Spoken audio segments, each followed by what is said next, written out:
Buenos días, compañeros. ¿Me escuchan ahora sí? Bueno, en clase pasada estábamos hablando de lo que era, de lo que es el Poder Legislativo. Ya vimos cómo está conformado. Cámara de Diputados, Cámara de Senadores. Cámara de Diputados está integrado por 500 diputados, Cámara de Senadores por 128 diputados, ¿no? Y ya vimos cómo se le hace para elegir a estos representantes de elección popular. Y también estábamos hablando en clase pasada de lo que es, bueno, la forma en la que se integra, cómo los elegimos.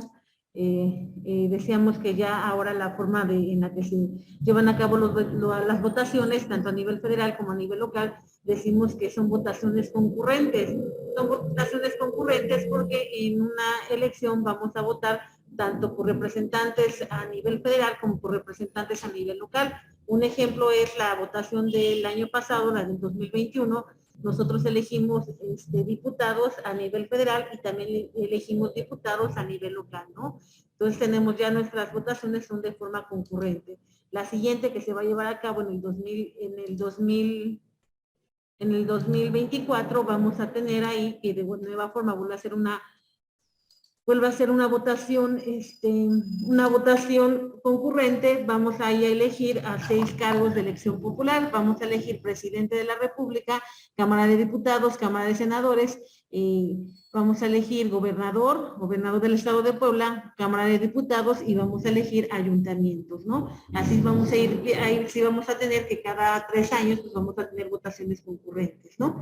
Bueno, después de esto vamos a irnos nosotros por lo que hace a la forma en la que van a sesionar en la que va a sesionar el Congreso de la Unión, ¿no?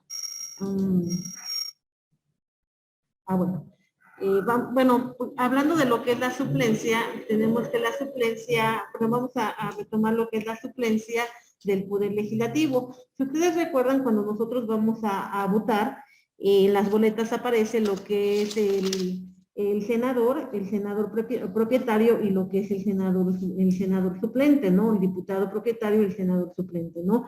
Tenemos por lo que hace a la suplencia, bueno, tenemos que es una institución de origen español, aparece por primera vez en la Constitución de Cádiz y posteriormente fue retomada esta figura para las demás constituciones, ¿no? Un ejemplo tenemos en el artículo 63, ahí nos habla de la suplencia, ¿no? Tenemos también por lo que hace la finalidad de la suplencia es evitar que a falta de los propietarios se pueda llevar a cabo lo que es las funciones del Congreso de la Unión, ¿no? Es decir, si no estuviera presente el diputado senador propietario, pues con esa situación pues no podría darse el caso de que no hubiese el quórum necesario para poder instalar cualquiera de las cámaras, ¿no? Por eso el artículo 63 estipula los casos en los que el suplente va a ser llamado. Sí, dentro de esto nos dice que bueno, dentro de esto vamos a encontrar lo siguiente. De un minuto. En el párrafo segundo del artículo 63 tenemos, se entiende también que los diputados o senadores que falten 10 días consecutivos sin causa justificada o sin previa licencia del presidente de su respectiva cámara, con la cual se dará conocimiento a esta, renuncian a concurrir hasta el periodo inmediato, llamándose desde luego a los suplentes. Si no hubiese quórum para instalar cualquiera de las cámaras o para que ejerzan sus funciones, una vez instaladas se convocará inmediatamente a los suplentes para que se presenten a la mayor brevedad a desempeñar su cargo, entre tanto transcurran los 30 días que antes se habla. Bueno, acá nos está estableciendo entonces qué es lo que va a pasar, ¿no? Cuando no están presentes lo que son los diputados, los senadores o los senadores, propietarios, ¿no? En tal situación entonces se va a llamar a los suplentes, ¿sale? Bueno. Ok, por lo que hace a la reelección del Poder Legislativo Federal, si nosotros recordamos cuando se lleva a cabo lo que es la Revolución Mexicana de 1910 a 1916, tenemos que acá en esta revolución lo que se peleaba, lo que se peleaba era que no hubiese la reelección, ¿no? la bandera que en esa época se levantaba era la de la no reelección, ¿no? Tenemos que, bueno, por lo que hace esta no reelección, tenemos, bueno, que ha ido cambiando, ¿no? Por ejemplo, en el artículo 59 de nuestra Constitución nos establece que los senadores van a poder ser electos hasta por 2 periodos consecutivos y los diputados van a poder ser electos hasta por 4 periodos consecutivos, ¿no? Acá ya nos permite, por lo que hace a la reelección, nos da, bueno, ya nos autoriza el artículo 59 que ésta se pueda llevar a cabo, por lo que hace a los senadores hasta 2 periodos consecutivos y por lo que hace a los diputados hasta por 4 periodos consecutivos, ¿no? Anteriormente teníamos que en el artículo 59 nos establecía que los senadores y diputados del Congreso de la Unión no podrían ser reelectos por el periodo inmediato. Y nos decía, los senadores y diputados suplentes podrán ser electos para el periodo inmediato con el carácter de propietario, siempre que no hubieran estado en ejercicio, pero los senadores y diputados propietarios no podrán ser electos para el periodo inmediato con el carácter de suplente, ¿no? Así estaba anteriormente, bueno, pero ya después de todas las reformas que han habido, actualmente sí se van a poder elegir, ¿no? Hasta por 2 periodos consecutivos o bien hasta por 4 periodos consecutivos, ¿vale? Bueno.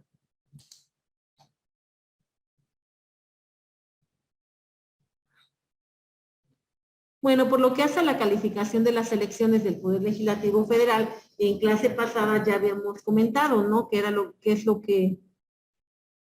que pasa, ¿no? Decíamos que en el artículo anterior, acá tenemos en la pantalla, el artículo 60, nos decía que cada Cámara iba a calificar las elecciones de sus miembros, ¿no? La Cámara acá nos establece, ¿no? El colegio electoral de la Cámara de Diputados se integrará con todos los presuntos diputados que hubieran obtenido constancias pedidas por la Comisión Federal Electoral, tanto los electores por el principio de votación de mayoría relativa como por los de principio de representación proporcional, ¿no? Pero bueno, acá el punto de lo que nos decía el artículo anterior era que cada Cámara iba a calificar las elecciones de sus miembros. Decíamos que de acuerdo a las reformas que se fueron presentando en derecho electoral, tenemos ahora que a quien le corresponde realizar la calificación de las elecciones, pues va a ser al INE, ¿no? Al INE es el que va a llevar a cabo esta calificación, ¿no? Bueno, sí, tenemos que ya cambia totalmente todo, ¿no? Todo esto de acuerdo a las reformas, ¿no? Tenemos nosotros que, bueno, comentábamos en clase pasada, por lo que hace al INE, tenemos que en primer lugar, bueno, teníamos a lo que hace el IFE, ¿no? El IFE, bueno, antes del IFE tuvimos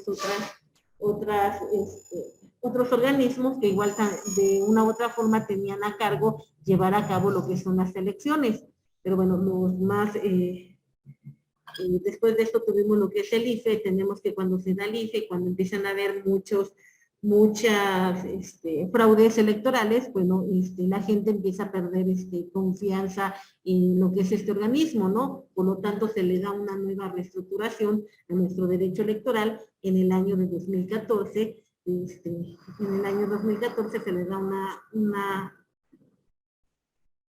le da una nueva reestructura y bueno, tenemos que desaparece el INE y se crea lo que es el INE, ¿no? Y las facultades del INE van a ser más amplias que las que tenía anteriormente el IFE. Tenemos que también dentro de estas reformas que se van dando y en materia electoral, pues tenemos lo que es la figura de los consejeros electorales ciudadanos, ¿no? Son ciudadanos que pueden participar, porque anteriormente los consejeros electorales pues también pertenecían al gobierno, ¿no? Teníamos, por ejemplo, que estaba presente el secretario de Gobernación, ¿no? Estaban presentes las cámaras de diputados, las cámaras de senadores, ¿no? Entonces realmente, pues, qué imparcialidad iba a haber con estas personalidades, ¿no? En este IFE, ¿no? De ahí entonces, bueno, posteriormente la última reforma y de mayor importancia que se da es la figura del consejero ciudadano, ¿no?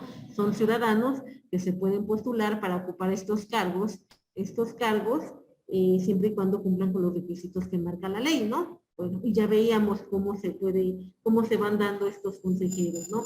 Consejeros federales, consejeros federales, consejeros de las juntas distritales, consejeros locales y consejeros distritales, ¿no? Bueno.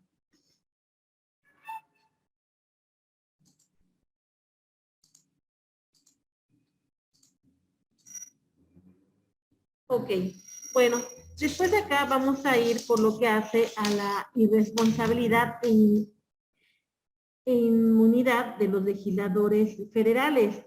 Tenemos acá por lo que hace al Poder Legislativo, tenemos que es una composición plural y tenemos que las facultades de ellos les permiten y les obligan a ejercer una crítica sana pero permanente de las actividades y de los actos del Poder Ejecutivo. ¿Sí? Acá tenemos nosotros, por lo que hace a las opiniones que emitan lo que son los diputados y los senadores, vamos a tener que estas opiniones, bueno, no les va a ocasionar ningún problema por lo que hace a las opiniones que ellos realicen, ¿no? ¿Sí? Acá, bueno, acá vamos a encontrar lo que es el artículo 61, ahí nos habla de lo que es la inmunidad de los legisladores federales, ¿no? Tenemos el artículo 61 en la pantalla, este artículo 61, si nosotros nos damos cuenta, bueno, la última reforma que ha tenido es en 1977. Con este artículo vamos a tener nosotros que se establece la independencia de los miembros del legislativo frente al ejecutivo, ¿no? Es decir, el Poder Legislativo puede realizar las manifestaciones que ellas crean convenientes por lo que hace al actuar del Poder Ejecutivo, ¿no? Decíamos que cuando hablamos nosotros de la división de poderes, si bien el presidente es el que lleva la batuta del país, no por esa situación, pues no por esa situación él va a tener mayor poder. Estamos hablando de tres poderes que se encuentran en el mismo nivel, ¿no? Y dentro de esto, pues tenemos lo que es nuestro artículo 61, en donde nos habla de la inmunidad de los legisladores federales. ¿Sale? Acá tenemos entonces, con este artículo 61, se le da la libertad a los legisladores, ¿no? Ellos pueden realizar las opiniones que consideren necesarias y no por ello se les va a poder enjuiciar, ¿no? A lo mejor podríamos mencionar, ¿no? A lo mejor algún legislador hace algún comentario del presidente y el presidente no lo podría denunciar por difamación, ¿no? Por difamación, por calumnias o por amenazas, ¿no? No, acá tenemos que el artículo 61 pues les da inmunidad a estos legisladores, ¿no? ¿Sí? ¿Quién nos ayuda, por favor, a leer el artículo 61?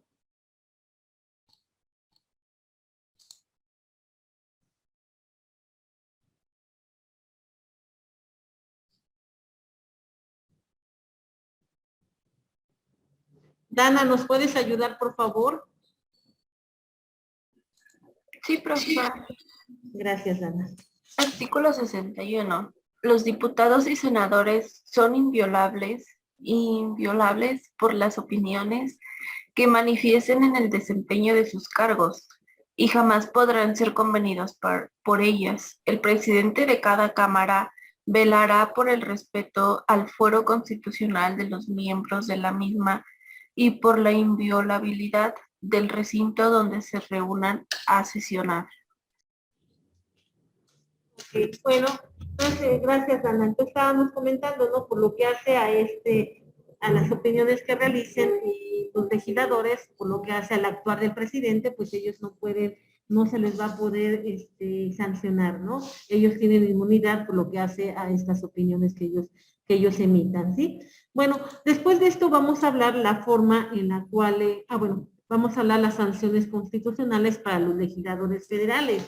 Acá esta sanción constitucional nosotros la podemos encontrar en lo que son los artículos 64, el artículo 62 y el artículo 63. Vamos a ver en qué momento se les va a poder sancionar, ¿no? Bueno, ¿y en qué consiste esta sanción?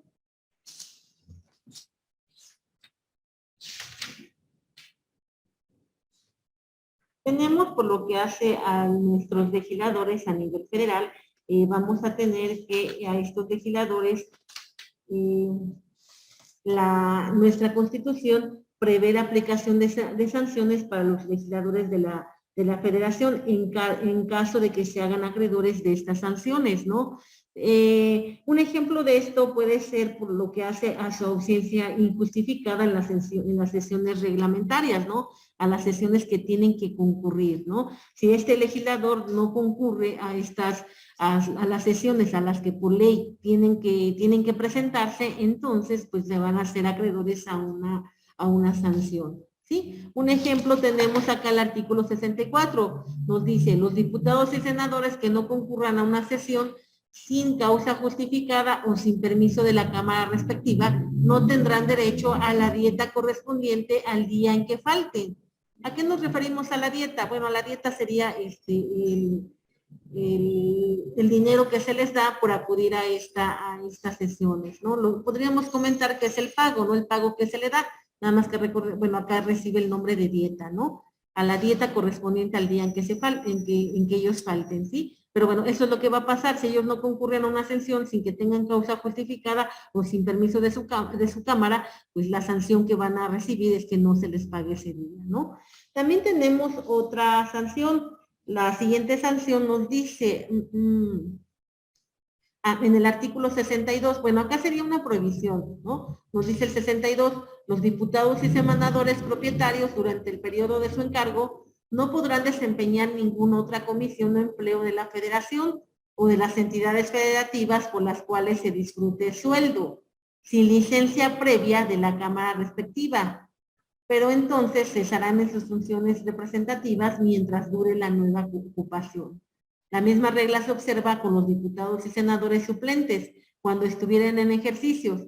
La infracción de esta disposición será castigada con la pérdida del carácter de diputado o senador. Bueno, acá ya tenemos otra sanción que puede ser, ¿no? Que puede ocurrir. Tenemos que nada más los diputados durante este periodo por el cual ya fueron elegidos, por el cual van a estar desempeñando cargos de elección popular, pues ellos no se pueden dedicar a otro empleo, ¿no? A otro empleo de la federación o bien de las entidades federativas, ¿no? No pueden dedicarse a otro empleo en el cual se les esté pagando un sueldo, ¿no? Para esto, pues tendrán que pedir una licencia, ¿no? Permiso de su cámara respectiva. Y entonces, si se les da el permiso, ellos ya no van a llevar a cabo las funciones representativas mientras estén ocupando el nuevo cargo, ¿sí? Y lo mismo va a pasar con los suplentes, ¿no? Con los suplentes igual, pero los suplentes si es que estos están ocupando ya un cargo, ¿no? Si los suplentes aún no están ocupando ningún cargo, si no están supliendo, bueno, en esa situación pues no habría ningún problema, ¿vale? Bueno, esa sería otra sanción. Y otra que podemos encontrar es la que está en el artículo 63. Acá en el artículo 63 tenemos lo siguiente.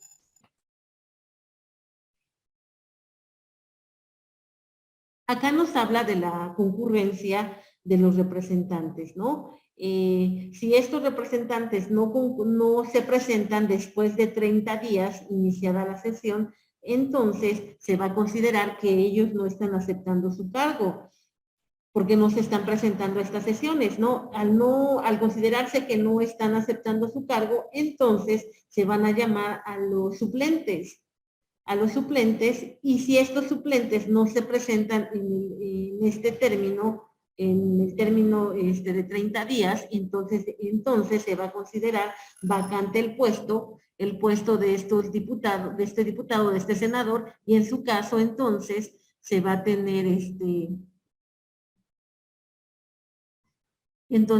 bueno, al no estarse presente, entonces se va a declarar vacante el puesto, ¿sale? Acá tenemos, artículo 63, las cámaras no pueden abrir sus sesiones ni ejercer su cargo sin la concurrencia en cada una de ellas de más de la mitad del número total de sus miembros, pero los presentes de una y otra deberán reunirse el día señalado por la ley y compeler a los ausentes a que concurran dentro de los 30 días siguientes, con la advertencia de que si no lo hiciesen se entenderá por ese solo hecho que no aceptan su cargo, llamándose luego a los suplentes, los que deberán presentarse en un plazo igual.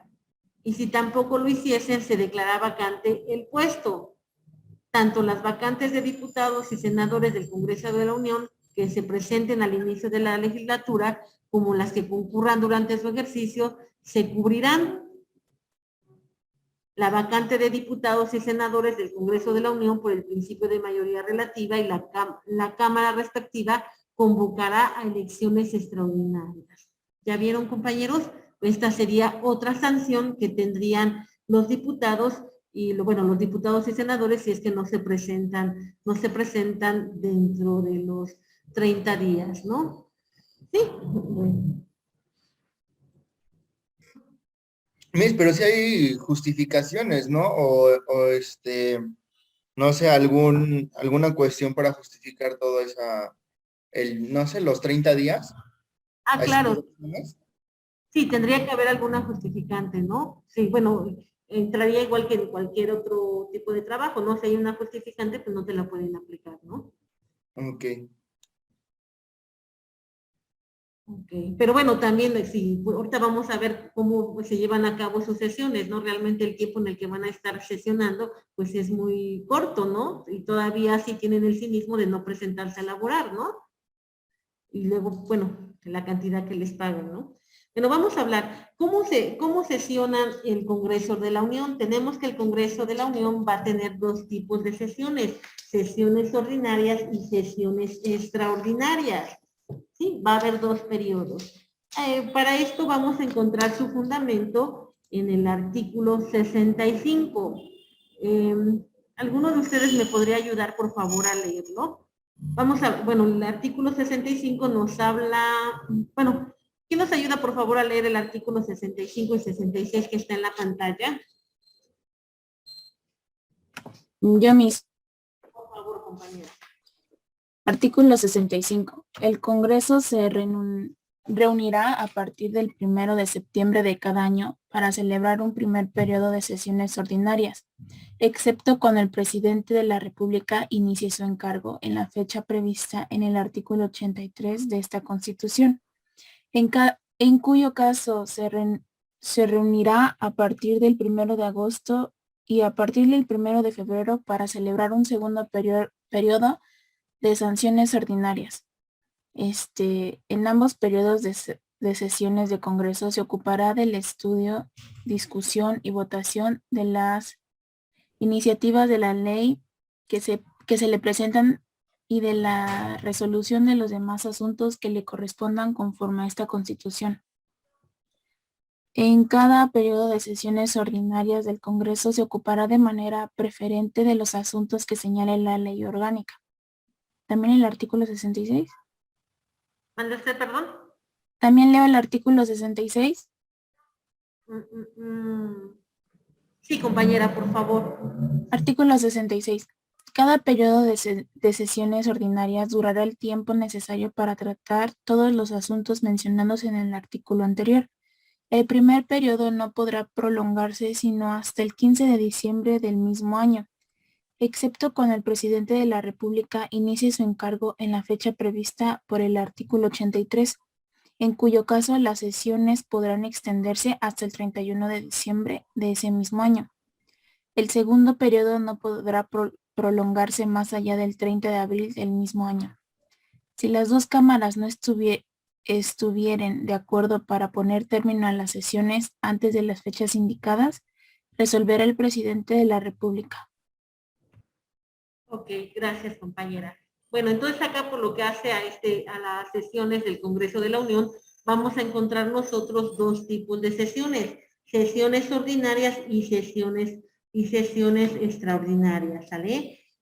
Tenemos nosotros por lo que hace a estas sesiones ordinarias, vamos a ver que son aquellas que se van a desarrollar en fechas establecidas formalmente, ¿no? Tenemos acá que la Constitución prevé 2 sesiones ordinarias por año legislativo.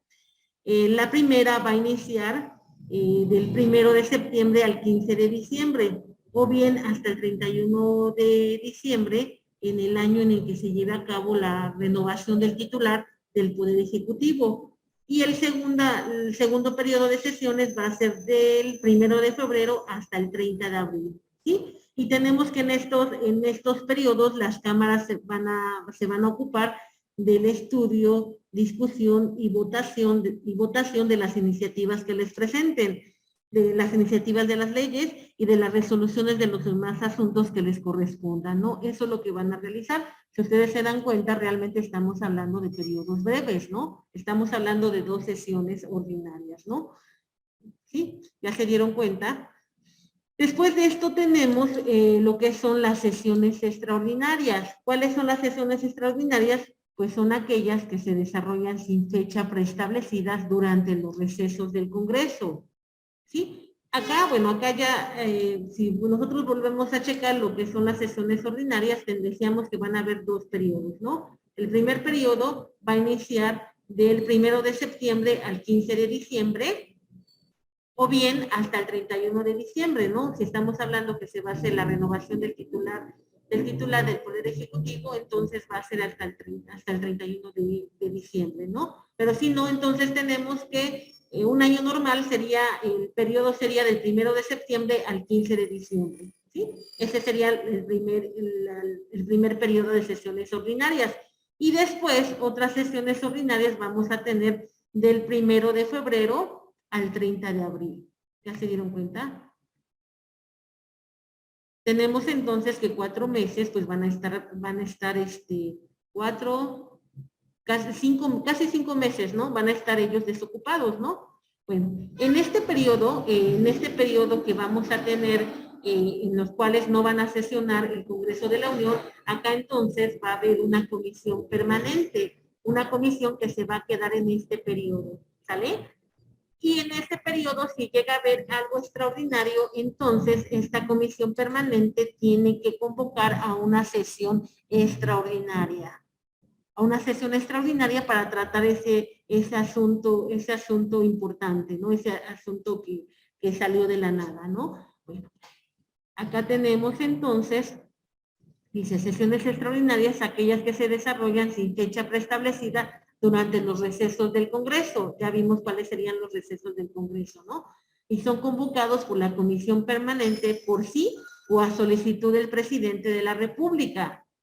Puede ser del Congreso General o de una sola de sus cámaras cuando se trate de asuntos exclusivos de cada una de ellas, y solo tratarán sobre él o los asuntos que la Comisión Permanente acuerde y que se enunciarán en la convocatoria respectiva. Acá, bueno, podríamos acá simular estas sesiones extraordinarias, pues igual va a haber un orden del día, ¿no? Esta orden del día se va a tener que notificarles a los integrantes del Congreso de la Unión, ¿no? Acá podríamos hablar que puede haber una sesión extraordinaria en donde tengan que comparecer tanto los diputados como los senadores, o bien puede haber nada más una sesión extraordinaria para tratar un asunto que solamente sea competencia de la Cámara de Diputados o de la Cámara de Senadores, ¿no? En esa situación entonces va a ser cuando se va a llevar a cabo esta sesión extraordinaria. Y solamente se va a tratar ese punto, ¿no? Ese punto de urgencia, ese punto que en ese momento se tiene que atacar, se tiene que resolver, se tiene que analizar, nada más, ¿sale? Ya vieron, estas serían las sesiones extraordinarias, ¿sí? También, bueno, de acuerdo a lo que nos dice nuestra doctrina, vamos a poder encontrar también varios tipos de sesiones en este Congreso de la Unión. Podemos encontrar la sesión constitutiva. Esta sesión constitutiva va a ser aquella que se desarrolla en cada Cámara del Congreso el 29 de agosto del año de la elección, y esta sesión tiene por objeto declarar la legal constitución de cada una de estas cámaras. Y bueno, después la otra sesión que podemos encontrar, pues ya vimos, ¿no? Sesión ordinaria, la que se celebra durante los días hábiles de los periodos de las sesiones ordinarias. Las sesiones extraordinarias es aquella que se celebra fuera de los periodos de sesiones ordinarias o en los días feriados dentro de esto. También puede haber una sesión pública. Esta sesión pública es aquella en la que puede asistir el público en general. También puede haber una sesión secreta, que es aquella en la que se va a tratar un asunto de estricta reserva. También va a haber una sesión permanente, que es la que se declara por mayoría de votos de los legisladores presentes para desahogar asuntos concretos establecidos en un acuerdo previo, ¿no? Puede haber también una sesión solemne, que es aquella que efectúa cada Cámara o el Congreso General con algún motivo especial, por ejemplo, para imponer alguna condecoración, para conmemorar algún suceso histórico, para recibir a visitantes distinguidos. Esa sería una sesión solemne. O sesión del Congreso General va a ser aquella en la que se reúnen ambas cámaras en pleno para declarar la apertura de los periodos de sesiones ordinarias, también para tomar la protesta del presidente de la República, para recibir el informe presidencial, o también también podría ser para tratar algún asunto de la falta temporal o absoluta del presidente de la República, o para actuar como colegio electoral a fin de designar al presidente sustituto o interino, ¿no? Si es que acá hubiese una falta del presidente, ya sea temporal o sustituta, bueno, se tiene que nombrar a un presidente sustituto o interino, ¿no? ¿Sí? Bueno, y si sucede esa situación, bueno, en esa situación entonces se va a convocar a una elección correspondiente, ¿no? En esta sesión del Congreso General podríamos comentar que eso fue lo que pasó acá en Puebla en el 2018. Recuerdan que en el 2018, cuando fallece la gobernadora de Puebla, en el accidente que tuvieron, pues nos quedamos sin gobernadora, ¿no? Al quedarnos sin gobernadoras, pues hubo una sesión del Congreso, bueno, posteriormente, una vez que ya se notificó que la gobernadora había fallecido, que ya comunicó la Secretaría de Gobernación, hizo el comunicado respectivo al Congreso, bueno, que en esa situación estaría en la comisión permanente, ¿no? La comisión permanente del Congreso del Estado notifica a la Secretaría de Gobernación que ha fallecido la gobernadora y solicita a la comisión permanente del Congreso, solicita que se nombre a un gobernador interino y que posteriormente se lleve a cabo, bueno, se haga lo que es se haga la convocatoria respectiva para que se lleve a cabo la elección del nuevo gobernador, ¿no? Eso fue lo que pasó acá en Puebla, ¿no? Bueno, tuvo sus términos, que eso lo vamos a ver más adelante, ¿no? De acuerdo a lo que menciona nuestra Constitución, pues tenían un plazo de 30 días para poder nombrar a un gobernador interino, ¿no? Este gobernador interino, pues se nombra el veintitantos de enero, dentro del término que marca la ley, se nombra a este gobernador interino, ¿no? Y también se convoca a lo que son las elecciones extraordinarias para poder elegir a un nuevo gobernador, ¿no? Llevándose a cabo lo que son las elecciones extraordinarias del 2019, en el que sale vencedor lo que es nuestro gobernador actual, ¿no? Lo que es Barbosa, ¿no? Sale ganador en esas votaciones extraordinarias del 2019, ¿no? Pero bueno, ahí estamos hablando de una sesión del Congreso General. Se tuvo que reunir el Congreso General para poder tomar esta determinación, ¿no? A quién iban a elegir como gobernador interino, y también para realizar la convocatoria para las nuevas elecciones, para poder nombrar a nuestro nuevo gobernador, ¿no? ¿Sí? Este nuevo gobernador, que solamente va a estar en el cargo 5 años, 4 meses, ¿no? ¿Sí? ¿Sí recuerdan eso, lo que pasó, compañeros, en el 2018? También vamos a tener otra sesión preparatoria, y esta es la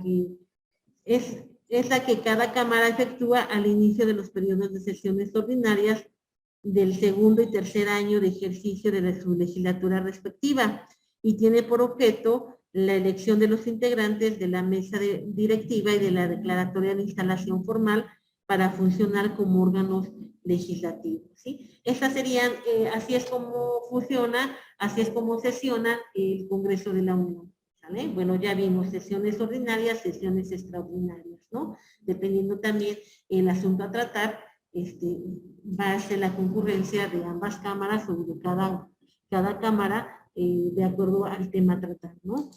Y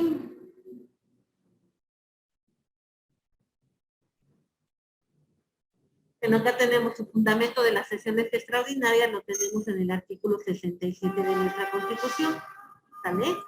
Y ya, bueno, viene lo que ya habíamos comentado.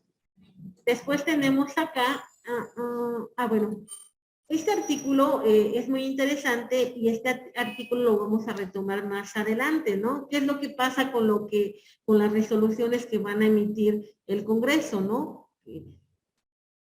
Acá tenemos que, ¿nos ayudas, Dana, de nueva cuenta a leerlo, por favor? El artículo 70 que está en la pantalla. Sí, profesora. Artículo 70. Toda resolución del Congreso tendrá el carácter de ley o decreto. Las leyes o decretos se comunicarán al Ejecutivo, firmados por los presidentes de ambas cámaras y por un secretario de cada una de ellas. Y se promulgarán en esta forma. El Congreso de los Estados Unidos Mexicanos decreta texto de la ley o decreto. El Congreso expedirá la ley que regulará su estructura y funcionamiento internos. La ley determinará las formas y procedimientos para la agrupación de los diputados, según su afiliación de partido, a efecto de garantizar la libre expresión de las corrientes ideológicas representadas en la Cámara de Diputados. Esta ley no podrá ser vetada ni necesitará de promulgación del Ejecutivo Federal para tener vigencia. Ok, compañera, gracias. Bueno, acá nos está hablando de cuál es el carácter que van a tener las resoluciones que tome el Congreso. Por lo que hace al carácter que va a tomar, pues tenemos que el carácter de toda resolución que tome el Congreso de la Unión va a ser una ley o bien un decreto.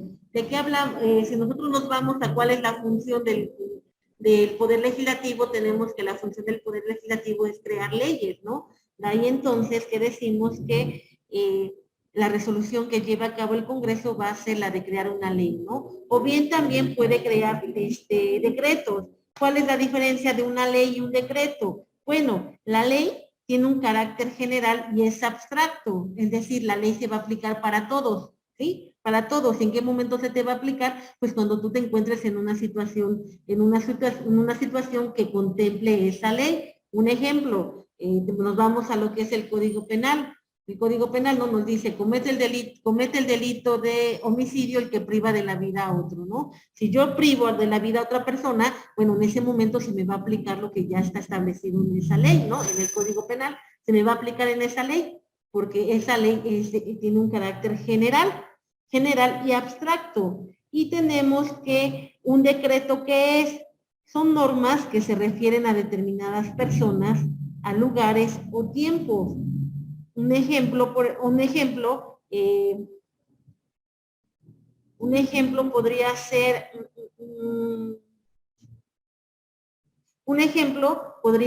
lo que son determinadas contribuciones, ¿no? Por ejemplo, por lo que hace a las contribuciones, si yo estoy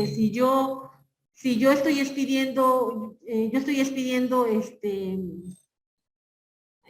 facturas, yo estoy trabajando de forma independiente, estoy expidiendo facturas, pues entonces por el simple hecho de estar expidiendo facturas, yo voy a tener que rendir mi declaración mensual y posteriormente mi declaración anual y tengo que pagar impuestos, ¿no? Pero si yo soy una ama de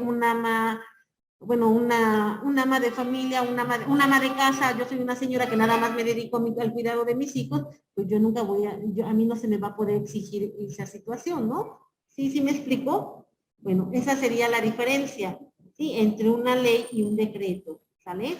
Bueno, y acá por lo que hace el artículo 70, pues nos da el carácter de las resoluciones que van a emitir el Congreso, ¿no? ¿Cuál va a ser su carácter? Ya vimos, ¿no? Puede ser el carácter de una ley o puede ser el carácter de un decreto. ¿Sí? Ok. Bueno, hasta ahí estamos bien. Comisión permanente. ¿Qué es la comisión permanente? Vamos a ver su fundamento de la comisión permanente. La comisión permanente vamos a tener su fundamento en el artículo 78. ¿Quién nos puede ayudar, por favor, a leer el artículo que está en la pantalla?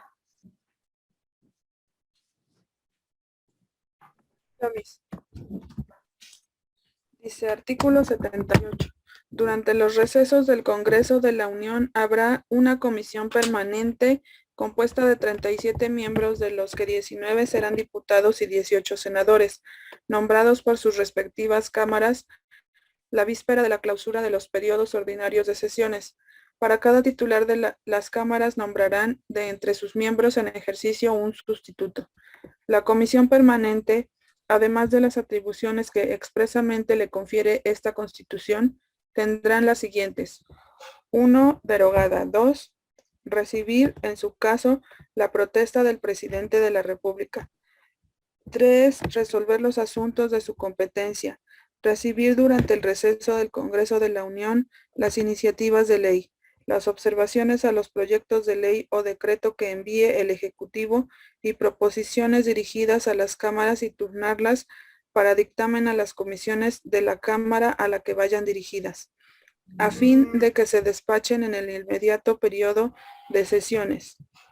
4. Acordar por sí o a propuesta del Ejecutivo la convocatoria del Congreso o de una sola Cámara a sesiones extraordinarias, siendo necesario en ambos casos el voto de las 2/3 partes de los individuos presentes. La convocatoria señalará el objeto u objetos de las sesiones extraordinarias. Cuando la convocatoria sea al Congreso General para que se erija en colegio electoral y designe presidente interino o sustituto, la aprobación de la convocatoria se hará por mayoría. 5. Se deroga. 6. Conceder licencia hasta por 60 días naturales al presidente de la República. 7. Ratificar los nombramientos que el presidente haga de embajadores, cónsules generales, empleados superiores de Hacienda, integrantes del órgano colegiado encargado de la regulación en materia de energía, coroneles y demás jefes superiores del Ejército, Armada y Fuerza Aérea Nacionales, en los términos que la ley disponga. 8. Conocer y resolver sobre las solicitudes de licencia que le sean presentadas por los legisladores. Ok, bueno, gracias compañera. Entonces tenemos que es la comisión permanente. Bueno, tenemos que es un órgano del Congreso. Este órgano del Congreso va a entrar en funciones durante los recesos de las cámaras que lo integran. ¿Sí? Vamos a tener que las cámaras de diputados y la Cámara de Senadores entran en receso del 15 de diciembre al 31 de enero. Si ustedes recuerdan cuando veíamos lo que eran las sesiones ordinarias, cuál era el periodo en la que iban a sesionar, ¿no? Y después van a tener otro periodo de receso del 1 de mayo al 31 de agosto. ¿Sí? Bueno, tenemos acá entonces vamos a tener entonces que esta comisión permanente va a celebrar sus sesiones correspondientes al primer receso de cada año de la legislatura en el recinto de la Cámara de Diputados y en el segundo receso en el recinto de la Cámara de Senadores. Así es como se va a llevar a cabo la función de esta comisión permanente. Tenemos que la comisión permanente, en términos de lo que nos dice el artículo 78, va a estar compuesta de 37 legisladores. 19 van a ser diputados y 18 van a ser senadores. ¿Cómo van a ser y cómo se van a elegir a estos legisladores? Bueno, vamos a tener que se van a designar durante la última sesión de cada periodo ordinario mediante un voto secreto que emitan los legisladores de las respectivas cámaras. Y por cada titular se va a elegir también a un suplente. Recordemos cuál es la función de la suplencia, ¿no? Si faltara el legislador propietario, pues en ese caso entra el suplente, ¿no? Para que así pueda haber quórum y se puedan llevar a cabo las funciones que le corresponde a cada cámara o en este caso a la comisión permanente, ¿sí? Tenemos acá las funciones, de acuerdo a lo que nos dice el artículo 78, las funciones que va a desempeñar la comisión permanente van a ser funciones políticas, jurídicas, administrativas y de control. Si ustedes se dan cuenta de lo que nos ayudó a leer la compañera, tenemos que no van a tener facultades legislativas. ¿Por qué no va a tener facultades legislativas? Bueno, porque no van a dictaminar sobre iniciativas de ley o decretos. Ellos simplemente las van a recibir y posteriormente las van a turnar a la cámara correspondiente. Un ejemplo de esto lo tenemos en la fracción.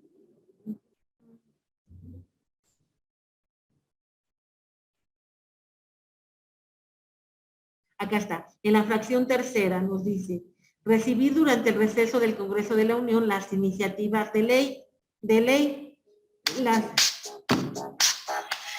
las iniciativas de ley, las observaciones a los proyectos de ley o decreto y proposiciones dirigidas a la Cámara y turnarlas para el dictamen a las comisiones de las cámaras a las que vayan dirigidas, a fin de que las despachen en el inmediato periodo de sesiones. ¿Sale? Nada más ellos van a recibir las iniciativas de ley y una vez que ya estemos en sesiones ordinarias, ya las van a turnar a cada cámara respectiva. ¿Sale? Bueno, hasta acá nos quedamos, compañeros. Estamos hablando entonces de lo que es el Poder Legislativo, estamos hablando de la Comisión Permanente. En la siguiente clase vamos a hablar de lo que es de lo que son las facultades del Congreso, de lo que son las facultades de Cámara de Diputados, Cámara de Senadores, y vamos a ver cuál es el proceso legislativo, cómo se crea una ley. Eso es lo que vamos a tratar en la siguiente clase. ¿Sale? Bueno, compañeros, ya está la calificación en la plataforma. Si tienen alguna duda por su calificación, pues me la hacen saber, ya sea a través de correo o de mensaje, para que podamos checar su calificación. ¿Sale? Bueno, que tengan bonito fin de semana, compañeros. Hasta luego. Buen día.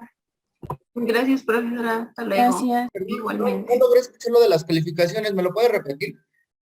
Ya están las calificaciones en la plataforma, si les gustan checarla. Y si hay alguna duda, pues ya me lo hacen saber, por favor. Ah, está bien, gracias. Ok, hasta luego, compañeros, que estén muy bien. Hasta luego, bye.